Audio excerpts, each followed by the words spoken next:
जिलहिज्जा के महीने में हज़रत साद बिन माज रज़ी अल्लाह तआला अन्हु ने इस्लाम कबूल किया। साद बिन माज ये मुसअब बिन उमैर रज़ी अल्लाह तआला अन्हु के हाथ पर इस्लाम लाए। अल्लाह के नबी मक्के से मदीना आने से पहले मुसअब बिन उमैर रज़ी अल्लाह तआला अन्हु को मदीना भेज दिए, वहाँ जाकर इस्लाम की पर मेहनत करो, इस्लाम की दावत दो। हज़रत साद लीडर थे अपनी कौम के। हज़रत मुसअब एक जगह बैठकर लोगों को दीन सिखा रहे थे। ये अपने भाई के साथ आए, तशद्दुद और सख्ती करने लगे। हज़रत मुसअब ने फरमाया थोड़ी देर बैठ जाओ, मेरी बात सुन लो, तुम कौम के सरदार हो, अगर बात समझ में आ गई तो कबूल कर लो, समझ में नहीं आई तो इनकार कर दो। सुने और समझे बगैर ही क्यों गुस्सा करते हो, पहले हमारी बात तो सुन लो। हज़रत मुसअब ने दीन और इस्लाम सिखाया। हज़रत माज हज़रत साद उसी मजलिस में इस्लाम समझने के बाद फ़ौरन कलिमा पढ़ के मुसलमान हो गए और अपने कबीले में गए और जाकर कबीले वालों को जमा करके कहने लगे, अगर तुम सब लोग मुझसे मोहब्बत करते हो, मुझे अपना सरदार मानते हो और मुझे सही समझते हो तो सुन लो, मैंने कलिमा पढ़ के इस्लाम कबूल कर लिया है और तुम भी इस्लाम कबूल कर लो, अगर नहीं करोगे तो मैं कबीला छोड़ के चला जाऊँगा।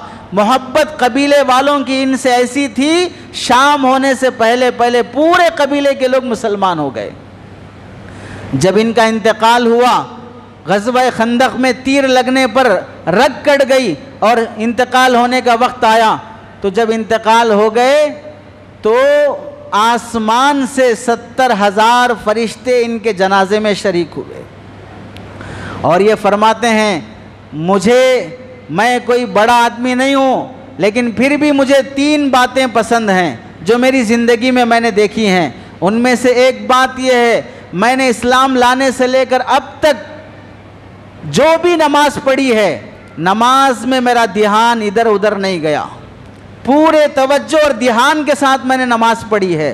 और दूसरी बात, नबी की जो बात मैंने सुनी है उस पर मैंने अपनी ज़ात से भी ज़्यादा यकीन किया है, यानी जैसे मैं ज़िंदा हूँ मुझे यकीन है, ऐसा ही यकीन मुझे अल्लाह के नबी की बात पर होता है। ये दूसरी बात है। और तीसरी बात यह है कि जब भी मैं किसी के जनाजे में शरीक हुआ तो मुझे मरने वाले की मौत पे अफसोस नहीं हुआ, बल्कि मुझे मेरी मौत और मेरे मुनकर नकीर और कब्र के सवालात याद आ जाते थे। हज़रत सईद इब्नुल मुसैयब फरमाते हैं, ये 3 बातें जिसके अंदर होती हैं वो नबियों वाली सिफत वाला होता है, ऐसी बातें नबियों के अंदर जमा होती हैं। हज़रत साद बिन माज रज़ी अल्लाह तआला अन्हु जिलहिज्जा के महीने में इस्लाम कबूल किया।